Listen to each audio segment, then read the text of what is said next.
بسم الله الرحمن الرحيم الحمد لله والصلاة والسلام على نبينا محمد وعلى آله وصحبه أجمعين أما بعد. Prophet sallallahu alayhi narrates a story that happened, an incident that happened at the time of Banu Isra'eel. And he mentions that there were 3 people at the time of Banu Isra'eel, and each had a certain difficulty that they were going through. The first was a leper, the second was someone who was completely bald, and third was someone who was blind. And Allah subhanahu wa ta'ala wanted to test them. So he sent an angel to each one of them. When the angel got to the first person, who was a leper, who had leprosy, and he had bad skin, and the angel asked him, what is the most beloved thing to you? And the person said, I wish that I had good skin. I wish Allah subhanahu wa ta'ala gave me good complexion, and so that people are no longer disgusted with me because of what I am going through. So the angel, he wiped over his skin, and Allah subhanahu wa ta'ala gave him beautiful skin and a beautiful complexion. Then the angel asked him, what is the most beloved wealth to you? And the person said, I love camels. So the angel gave him a pregnant camel. And he said, may Allah subhanahu wa ta'ala bless you in this animal.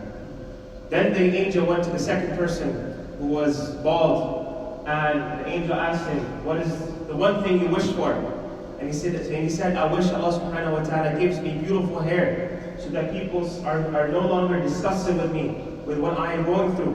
So the angel wiped over his head, and Allah subhanahu wa ta'ala gave him beautiful hair. And then he asked him, what is your preferred type of wealth? And he said, I prefer cows.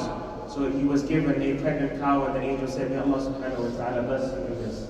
The third, who was the blind, the angel went up to him and asked him, what is something you wish for? And he said, I wish Allah subhanahu wa ta'ala would restore my eyesight so I can see and vision people, and able to see my family members, and I'm able to see the people around me. So the angel wiped over his eyes, and Allah subhanahu wa ta'ala restored his eyesight. And he was asked, what is your preferred type of wealth? And he said, I prefer goats. So he was given a pregnant goat, and the angel made dua, may Allah subhanahu wa ta'ala bless you in this animal. Then after a while, the first person who was given a camel, Allah subhanahu wa ta'ala blessed him in that camel.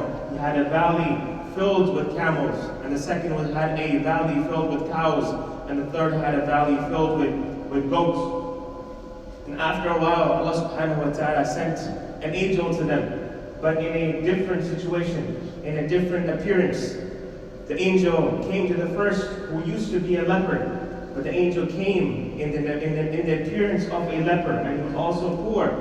And he went up to this person and told him, I am someone who was traveling, and I ran out of all the provisions, and I no longer have anything that will help me reach my destination and get back to my family.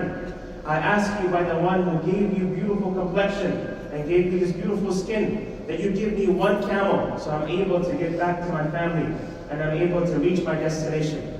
And the person said, I'm sorry, I have a lot of expenses, I have a lot of bills, I cannot give you 1 camel, even though Allah subhanahu wa ta'ala had given him a valley filled with camels.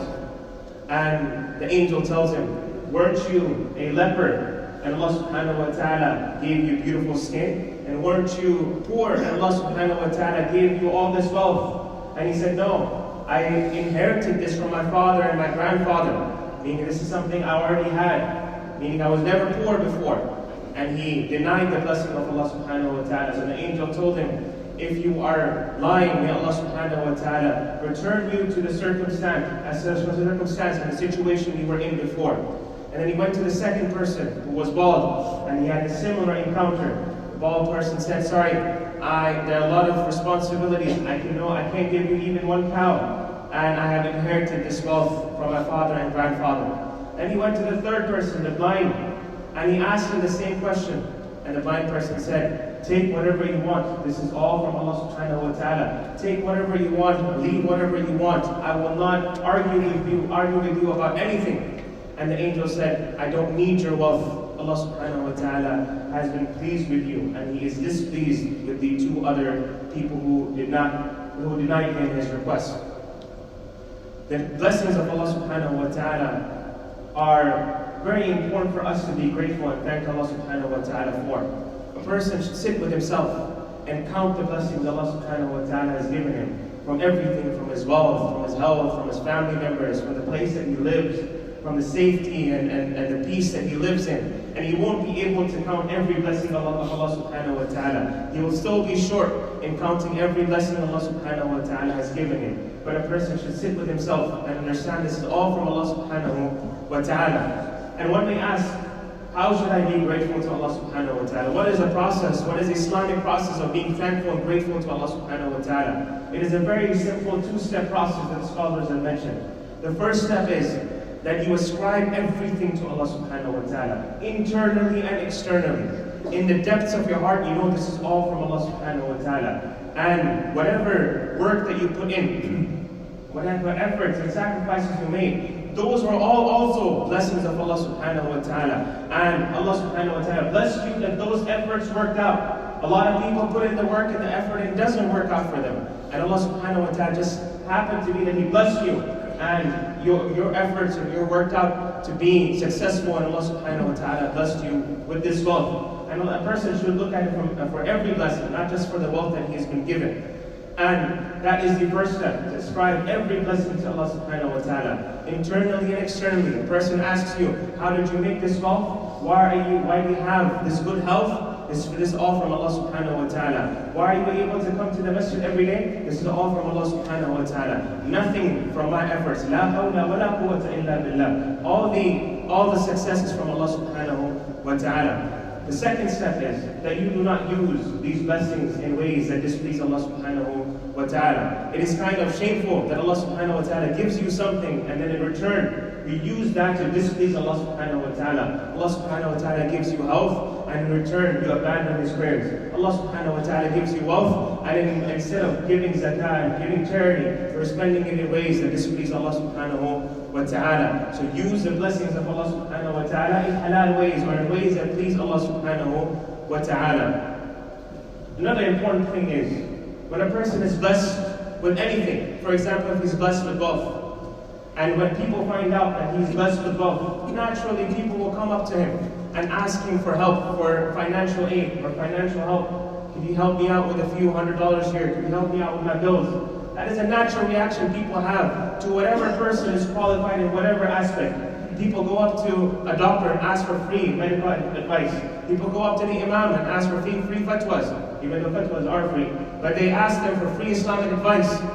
And that is a natural inclination people have towards a person who is qualified in any aspect, in any field. And naturally, if a person is blessed with wealth, people will come up to him and ask him for financial help. And many people think that people are only coming up to him to take advantage of him. That, oh, this person is only coming up to me. So because I have wealth and he wants to take advantage of my situation and my success.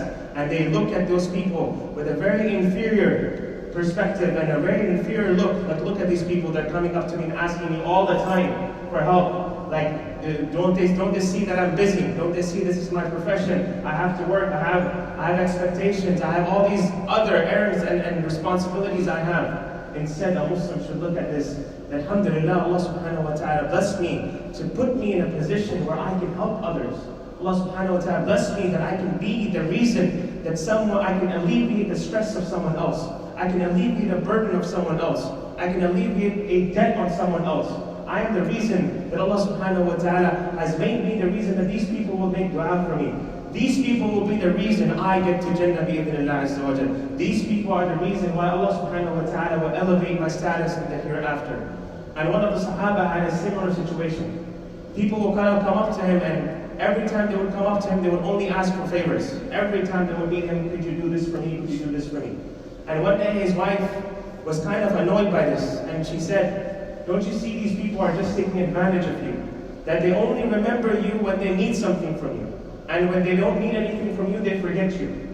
And his response was something different. And he said, isn't it amazing that they only remember me when they know that I can fulfill their needs? And I know that I can fulfill their needs. And Allah subhanahu wa ta'ala has placed me in this position that I'm able to fulfill their needs. And this is a way for me to get closer to Jannah. This is a way for me to be grateful for everything Allah subhanahu wa ta'ala has given to me. So whenever Allah subhanahu wa ta'ala has given you any type of blessing, and people come up to you, asking you help in regards to the blessing that Allah subhanahu wa ta'ala has given you, make sure that you respond in a courteous, in a polite, in a kind way, and you are there at least with good words. If you can't help them, at least you give them a smile and good words, and you turn them away in the best way possible, in a polite way. Because if it comes up that everyone's going to be stingy with everything they have been given. If the doctor doesn't help for free, doesn't help the poor with his free time, if the sheikh doesn't go out help out people with his fatwas and Islamic advice for free, if the person who's given wealth who doesn't help out the community and the poor and needy, then what is left from our brotherhood? Our brotherhood is we're just robots, there's stones walking around, not helping each other. We need to have that brotherhood for one another and understand that whatever blessings we have, we would like to share it with one another in whatever capacity that we can. لا يكلف الله نفسا إلا وسعها إن الله وملائكته يصلون على النبي يا أيها الذين آمنوا صلوا عليه وسلموا تسليما اللهم ارض عن الخلفاء الراشدين أبي بكر وعمر وعثمان وعلي وعن سائر أصحاب النبي أجمعين وعنا معهم برحمتك ومنك وكرمك يا أكرم الأكرمين. اللهم أعز الإسلام والمسلمين، اللهم أذل الشرك والكافرين، اللهم من أرادنا أو أراد الإسلام بسوء فاخذله في نفسه واجعل تدبيره في تدبيره.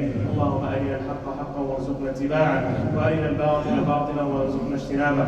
اللهم حبب إلينا الإيمان وزينه في قلوبنا وكره إلينا الكفر والفسوق والعصيان واجعلنا من الراشدين. اللهم أغثنا، اللهم أغثنا، اللهم أغثنا، اللهم صيبا نافعا، اللهم صيبا نافعا، اللهم صيبا نافعا. أقول قولي هذا واستغفر الله لي ولكم ولسائر المسلمين فاستغفروه إنه هو الغفور الرحيم. الله أكبر الله أكبر أشهد أن لا إله إلا الله أشهد أن محمدا رسول الله حي على الصلاة حي على الفلاح قد قامت الصلاة